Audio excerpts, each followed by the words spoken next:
Seigneur Dieu Tout-Puissant, je rends grâce à toi, mon Dieu, que ce matin, tu utilises mon bouche pour t'adresser à ton peuple. Un peuple qui a soif de ta bénédiction. Je ne suis qu'un canal de bénédiction. C'est toi la source de bénédiction. Parce que ta parole est la source de toutes choses. Que ton nom soit béni. Au nom de Jésus. Amen. Amen. Nous prenons nos Bibles dans le livre de Deutéronome au chapitre 8.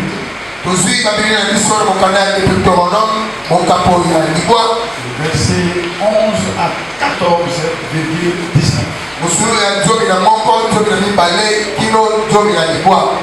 Je vais mon Jésus. Amen. Garde-toi d'oublier l'Éternel, ton Dieu, au point de ne pas observer ses commandements, ses ordonnances et ses lois que je te prescris aujourd'hui. Lorsque tu mangeras et tu te rassasieras, lorsque tu bâtiras et habiteras de belles maisons, lorsque tu verras multiplier ton gros et ton menu bétail, s'augmenter ton argent et ton or, s'accroître tout ce qui est à toi, garde ton cœur ne s'enflamme. Prends garde que ton cœur ne s'enflamme. Que tu n'oublies l'Éternel ton Dieu qui t'a fait sortir du pays d'Égypte, de la maison de servitude. Si tu oublies l'Éternel ton Dieu et que tu ailles auprès d'autres dieux,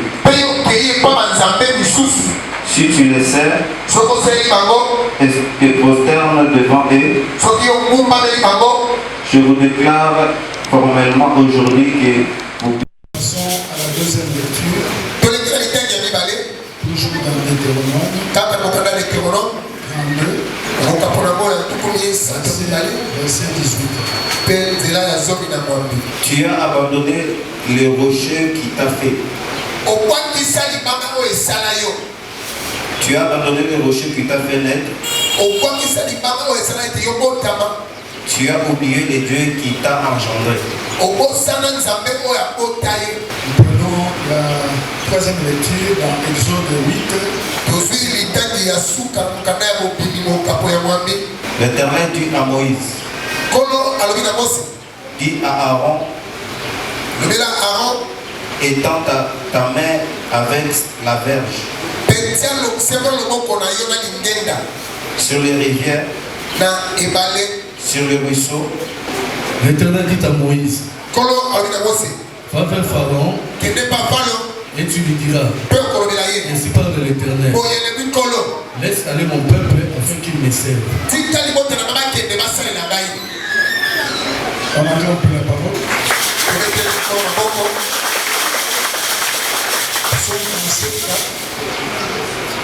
Feu de l'Éternel te délice et il te donnera ce que ton cœur désire. Amen. Amen. Est-ce que je peux parler à quelqu'un? Suivez-moi attentivement, mes frères.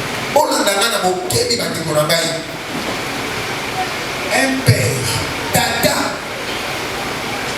tout père,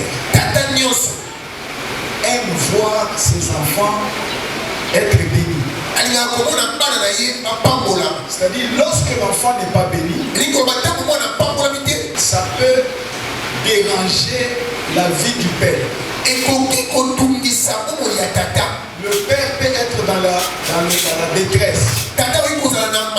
Pendant que les autres sont dans la joie. Mais le père, lui, n'est pas dans la joie parce que ses enfants ne sont pas bénis.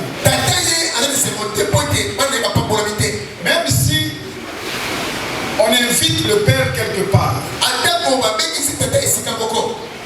dans une fête, dans une église, surtout nous les serviteurs, quand nous allons dans d'autres églises, et lorsqu'on arrive dans d'autres églises, on voit la manière dont les enfants sont bénis. Au-delà de nos enfants qui ne sont pas bénis, ça pose problème.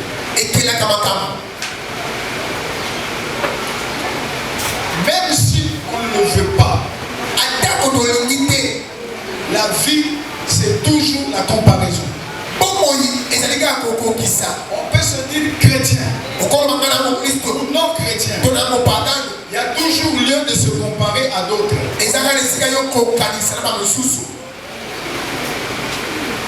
Le Père désire voir ses enfants être bénis de manière extraordinaire.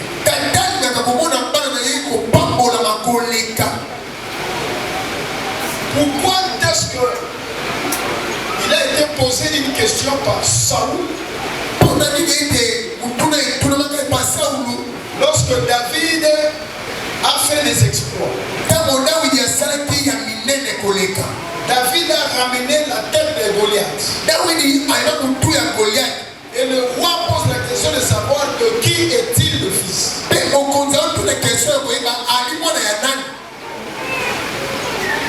Amen. Amen. Donc, je voudrais aussi demain que les gens se posent la question de qui toi tu es le fils. De qui tu es la fille. Et lorsqu'ils apprendront que non, celle-là ou celui-là, c'est le fils de Kamoto. Même si je suis en dehors de ce pays, j'apprendrai de la nouvelle. Là où je serai dans la joie. Dieu a décidé un jour de leur liberté qu'ils aillent servir ailleurs. C'était pour eux le début de la délivrance. Sortir de l'Égypte pour aller vers un lieu choisi par Dieu. Être dans la présence de Dieu nous procure du bien. Être dans la présence de Dieu nous amène la victoire. Il ne faut pas oublier. Pourquoi je dis cela? Parce que parmi vous, je vois beaucoup de millionnaires en dollars. Parmi vous, il y a des grands partenaires ici. Et demain, vous ne serez pas ici. Vous serez aux États-Unis. Vous serez en Autriche. Vous serez en Afrique du Sud. Vous serez partout ailleurs. Selon les plans merveilleux de Dieu. N'oubliez pas d'où vous venez. Nous avons des gens ici qui contribuent beaucoup pour cette œuvre. Ils étaient ici. Ils ne sont plus. Dieu les a bénis ailleurs. Mais ils ont gardé la fidélité. Ils ont gardé l'amour de Dieu. C'est pour cela Dieu, Jésus, a posé 3 fois la question à Pierre. Pierre, m'aimes-tu? Si tu aimes Dieu, tu dois faire sa volonté. Celui qui n'aime pas Dieu ne fait pas la volonté de Dieu. Si tu aimes Dieu, tu dois faire continuellement la volonté de Dieu. N'oublie. Beaucoup ont oublié qui ils sont. Beaucoup ont oublié leur mission à cause du phénomène du monde, à cause de la souffrance, à cause de la crise. Il y eut une famille à Bethel. Naomi dit à son mari, allons vers notre pays. Ils se sont aventurés pour aller vers le Moab. Et au retour, elle qui avait un mari, elle qui avait 2 enfants, 2 fils, et lorsqu'elle rentre au pays, entre les mêmes vies. Tout simplement parce qu'elle avait oublié. Il y a des gens qui empruntent des chemins. Lesquels chemins ne sont pas la volonté de Dieu. C'est parce qu'ils ont oublié. Ils sont en train maintenant de vagabonder. Quand tu oublies ton identité vraie, tu vas souffrir toute la vie. Le dimanche passé, j'ai bien parlé. L'ignorance prolonge la souffrance. Quand tu ne prends pas conscience de qui tu es réellement, tu vas souffrir. Aujourd'hui, nous avons des gens qui souffrent. Ils étaient en bonne santé. À cause de l'oubli, ils ont des problèmes de santé. Ce n'est pas la faute du pasteur. Que Dieu bénisse les gens. Ils sont à leur poste. Abakouk était à son poste. Même s'il s'entraînait, Abakouk n'a pas oublié. C'était lui le prophète. C'est l'éternel même nous ici. S'attendons la bénédiction. Même si ça tarde. Moi j'oublie pas mon identité. Je n'oublie pas ma mission. Je suis appelé par Dieu. Je suis présent. Quand je voyage de cette façon-là, j'ai préparé ma succession. Ceux qui me suivent de près, ils savent que j'ai des voyages en cours. Il y a le Canada qui m'attend, les États-Unis, les provinces n'en parlons pas. Même au loin,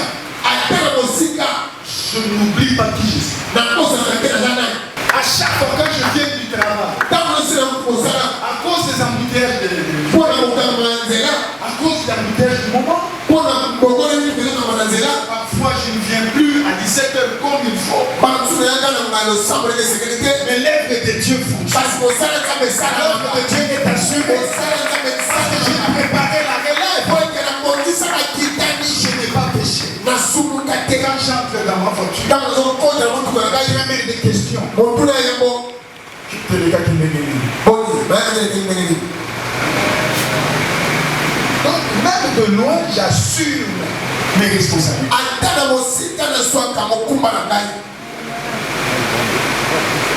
Va vers le Pharaon. Tu lui diras, ainsi parle l'Éternel, laisse aller mon peuple afin qu'il me serve.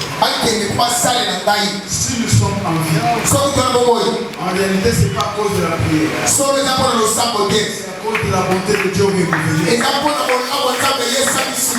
moi je ne comprendrai pas ceci. Celui qui est bénéficiaire de la volonté de Dieu oublie de faire la volonté. C'est quelqu'un qui suit. L'oubli conduit à l'homme. L'oubli conduit l'homme à la mort. Il y avait un prophète. La parole dans la Bible, il est inscrit comme un jeune prophète. Dieu lui a parlé. Quand tu vas te rendre là-bas, tu vas faire ma volonté. Il avait une mission. Mais le problème c'est quoi? Il a oublié les directives. Dieu lui dit, tu mangeras bien. Tu ne vas pas rentrer sur le même chemin. Tu vas prendre un chemin détourné. Il y avait des enfants des autres prophètes qui ont vu les miracles. Les gens verront les miracles de Dieu dans votre vie. Ils sont allés rapporter à leur père. Papa, tu pensais que tu étais le seul prophète. Dans la cour du roi, un jeune prophète qui a fait des miracles. Et il s'en va. Le vieux prophète prend le cheval. Il suit le jeune prophète. Il a terminé sa mission. Il y a des gens qu'on va tuer après avoir terminé la mission. Parce qu'ils seront oubliés les principes de Dieu. Le vieux prophète attrape le jeune prophète. Prophète. Moi aussi je suis prophète. Mais viens d'abord dans ma maison. Vous savez le diable. Égoïsé. Garde-toi peuple de Dieu. Devant les risques de ce monde. Quand tu as ta bénédiction, n'oublie pas qui tu es. Tu as une identité. Tu as des responsabilités. Il faut faire très attention. Il convainc le jeune prophète et il retourne tous les deux chez le vieux prophète. Oublie. L'homme a oublié. Arrivé dans la maison du vieux prophète, le vieux prophète lui présente à manger. Et il est même conscient que Dieu lui avait parlé. Non, je ne peux pas prendre, Dieu m'avait dit, mais comment mon frère? Moi aussi je suis prophète.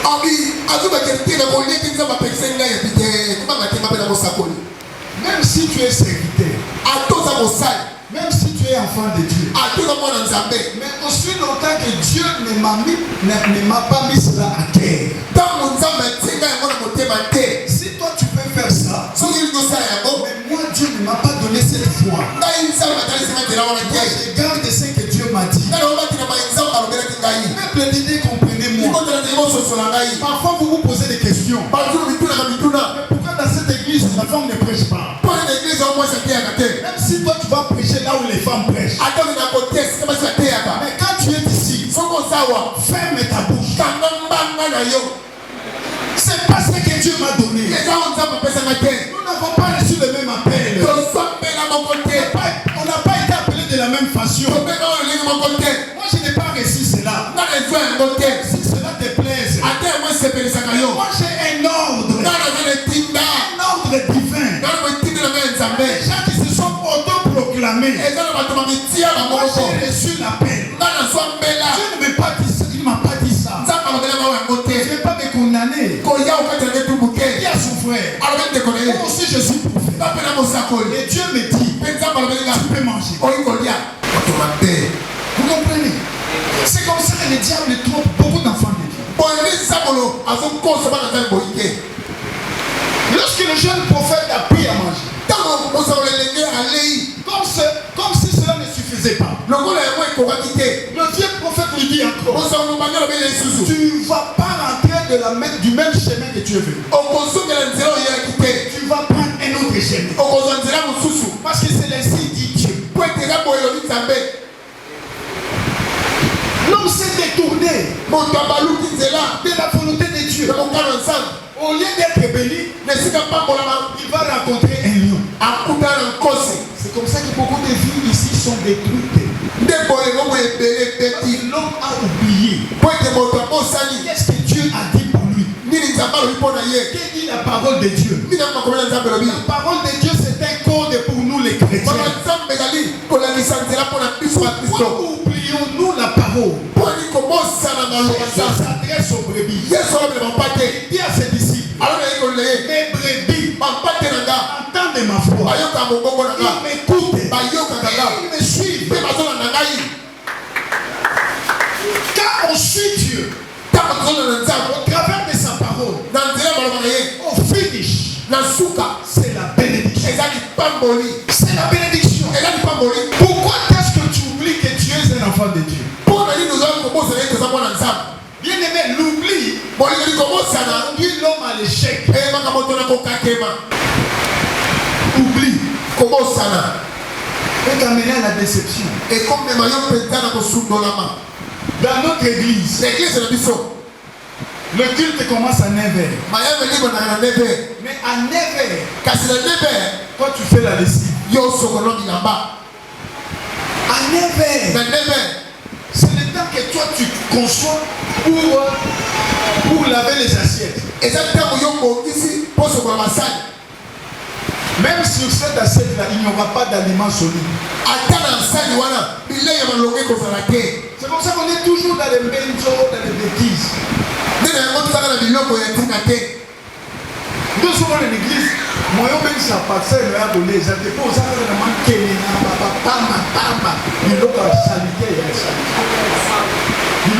y a niveau zéro. Nous devons changer d'attitude. Et c'est tout le monde qui a dit ça. Appliquons la parole de Dieu. Il est écrit. Et comment cherchez premièrement le royaume et la justice des cieux. Vous savez, je pleure quand vous savez, quand vous descendez, au moins vous avez béton, au lieu de talon à l'eau. Quand nous sommes là, on va nous savoir. Là, je suis en train de pleurer. Avant l'air, ce n'est pas l'air. Bien aimé, Dieu ne bénit pas avant l'air. Dieu ne bénit pas après l'air. Faites d'obéir à la volonté du Seigneur. Tu te retrouves ici à 9h-5. Fais ça même pendant 1 mois. Ma sœur, lève-toi. Cette fille, je ne connais même pas son nom.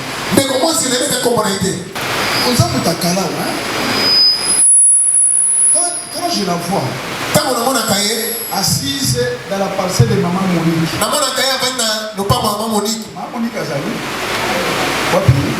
Maman elle. Tant que aussi ça quitte, essayez de voir comment. Vous connaissez la situation de l'écoute. Merci. Moi, je me réveille à 4h du matin. Il y a des gens pour qui j'ai pris. Aujourd'hui, je me suis réveillé à 4h30. À cause de mon état de santé, j'ai fait un peu de sport. Dans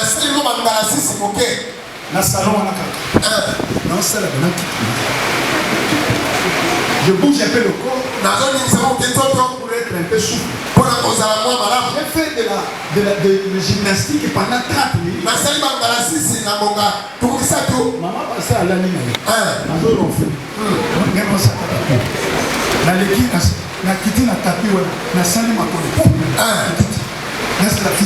Pour que je sois en bonne santé.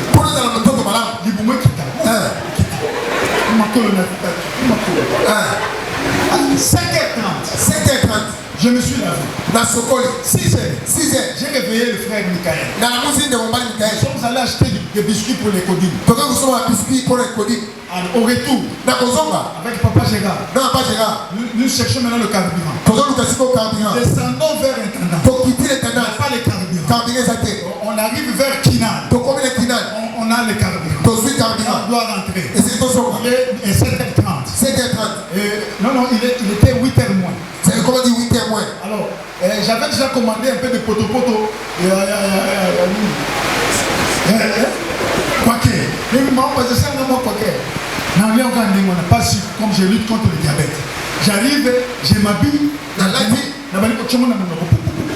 Ici, allez, la bimine, on appelle ça votre monte et tout ça. Et à 9h05, je suis à genoux là-bas. Voilà comment l'homme prépare sa bénédiction avec Dieu. Toi et toi, nous avons la même air. Nous avons le même souffle. La même source d'énergie. C'est le créateur.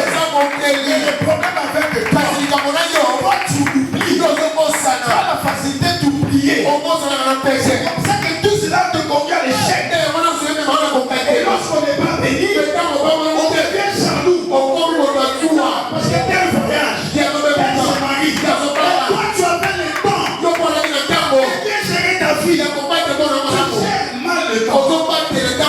Il ne faut pas oublier. Où est-ce que Dieu nous a tirés? Et où Dieu nous amène. Bien aimé, l'oubli amène l'homme à la désobéissance. Dieu dit à 9h. Nous sommes convenus avec Dieu.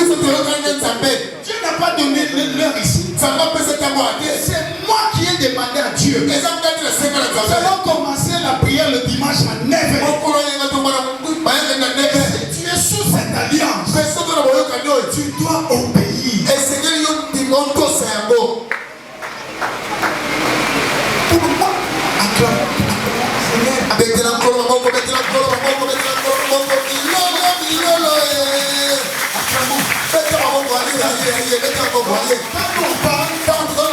C'est compliqué. C'est compliqué, mes frères. Vous allez nous rendre malades. Quand est-ce que tu veux être béni? Pendant que la prédication, je vais bientôt terminer. Je dis, vous abattirez l'agneau. Le chevron. Vous allez prendre un chevron. Vous allez l'abattre et manger en entièreté. Avant de sortir des gens. Le culte, c'est l'agneau. Nous devons faire un culte complet. Ni avant, ni après. Soyons présents au culte. Nous devons rendre un culte agréable. Vous savez, dans une assemblée, nous ne serons pas bénis de la même façon. Parce que nous n'avons pas la même foi. Les autres qui ont la foi excellente, il y a des gens qui ont une faible foi. Dieu c'est Dieu des dimensions. Tu peux venir à 6h du matin. Même qu'il pleuve, qu'il neige. Je viendrai avant le rendez-vous. On va chercher une audience auprès d'un ministre. Il y a des gens qui se lèvent à 5h. Le ministre arrive à 10h. Et parfois il va le recevoir à 17h. Ce sont les gens du monde. Allez à l'aéroport. Un jour j'ai quitté ici à 6h30. J'ai pris mon avion à midi. Pourquoi cela? Je n'ai pas oublié l'heure du vol. Mais quand tu oublies l'heure du rendez-vous avec le Créateur, Dieu déclare, prépare-toi à la rencontre de ton Dieu. Ce n'est pas de cette façon que tu seras béni. Je m'en fous où tu habites. Je m'en fous ce que tu fais. Obéissez à Dieu. Craignez l'Éternel. Craignez l'Éternel. Nous devons manifester la crainte de Dieu. Dieu commence à agir dans nos vies. Craignez Dieu. Vous attendez les mois de prédication, je ne sais pas, pour que je sois applaudi. Non, c'est pas ça. Des choses simples. Quand on est fidèle à ça, Dieu t'amènera très loin. Le pasteur Kamoto est allé très loin. Parce que moi je cherche Dieu dans la simplicité. Je cherche Dieu dans l'amour de Dieu. J'ai abandonné de bénir beaucoup de gens. J'ai abandonné de faire des cadeaux à des gens. Parce que j'ai compris que beaucoup ne sont pas dans la présence de Dieu. Pour moi, ce n'est plus un investissement, c'est de la perte.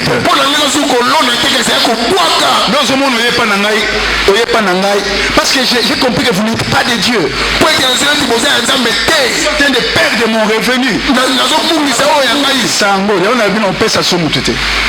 Nous devons nous identifier à des choses pareilles. Bien-aimé, l'oubli amène l'homme au péché.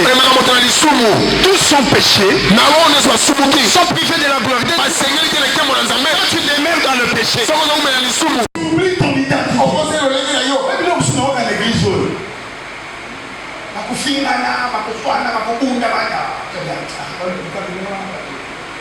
C'est pour cela que je désire aller aux États-Unis.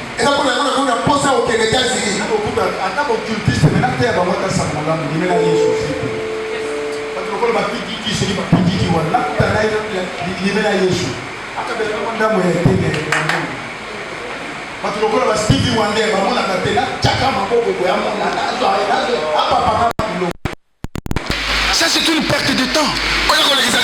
Quand on ne sait pas être fidèle à des petites choses. La mouka, tango malamu, tika basani, tika bilamba, tika même mobali no mopagano wana. Abandonnez-les. Nous sommes papa. Il n'y a pas de foufou. Comme ça,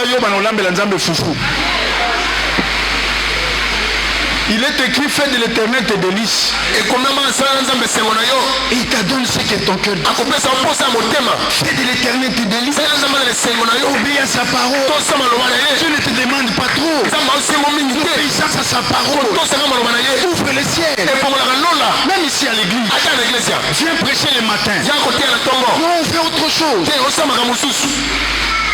Ton programme de prêcher. Toi tu es ailleurs.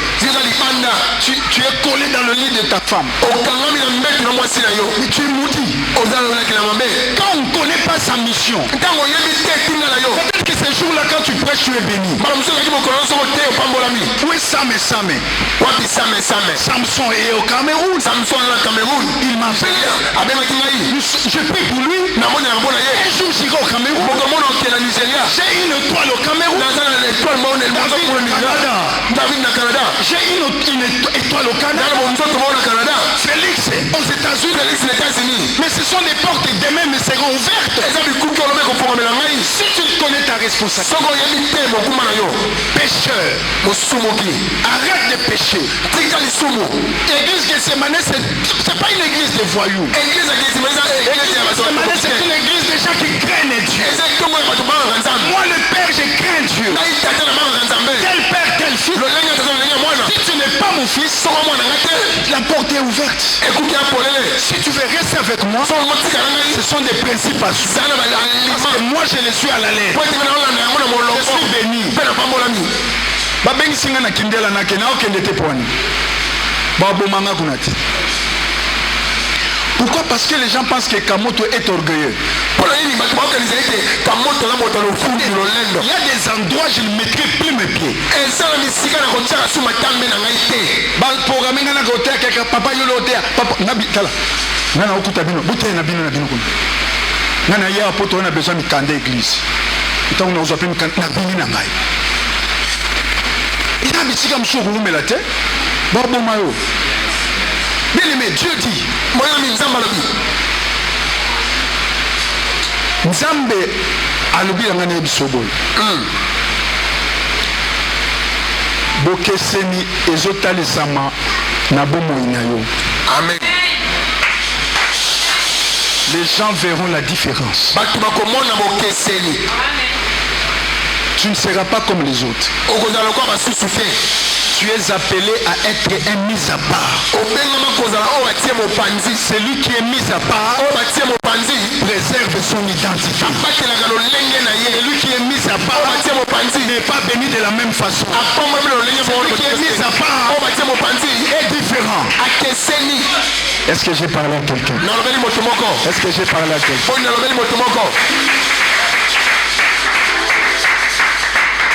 Si tu es concerné,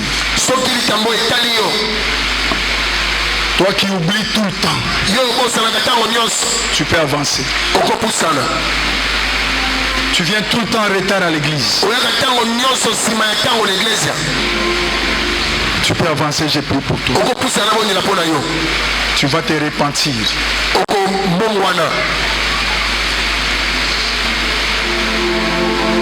N'oublie pas ton église. Dieu t'appelle dans sa présence. On n'est jamais béni en dehors de la présence de Dieu. On est béni devant le trône. On est béni devant l'autel. Même les cultes de la semaine. Cela ne te donne pas droit d'oublier que Dieu t'appelle. Même pendant les séminaires, cela ne te donne pas droit de faire ce que bon te semble. Je te prépare pour la grande bénédiction. 2024, c'est une année de témoignage. Ce que tu n'as pas obtenu l'année passée, tu vas l'obtenir cette année. Un jour c'est 1000 ans pour nous. Dieu peut prendre la décision ce matin de te changer en un autre homme s'il le veut. Et ce matin, Dieu le veut. Toi qui es devant, tu demandes pardon à Dieu. Répands-toi. Garde-toi d'oublier Dieu. N'oublie pas les bienfaits de Dieu. Dieu est bon. Dieu est merveilleux. Combien de sorciers dans la famille y en a? Combien de démons dans le quartier y en a? Dieu te préserve la vie. Regardez dans quelle monnaie tu payes.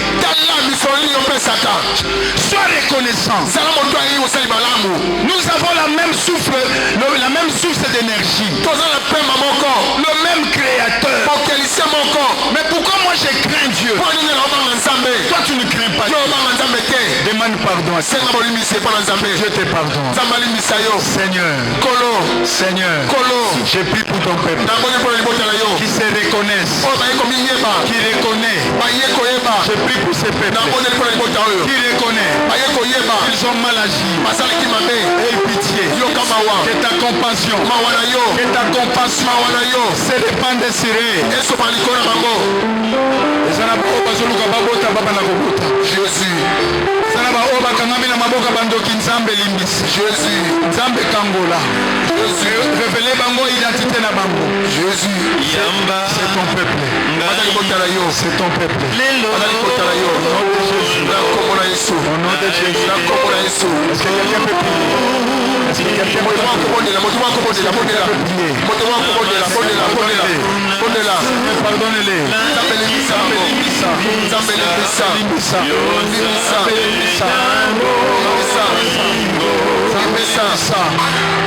Namasu,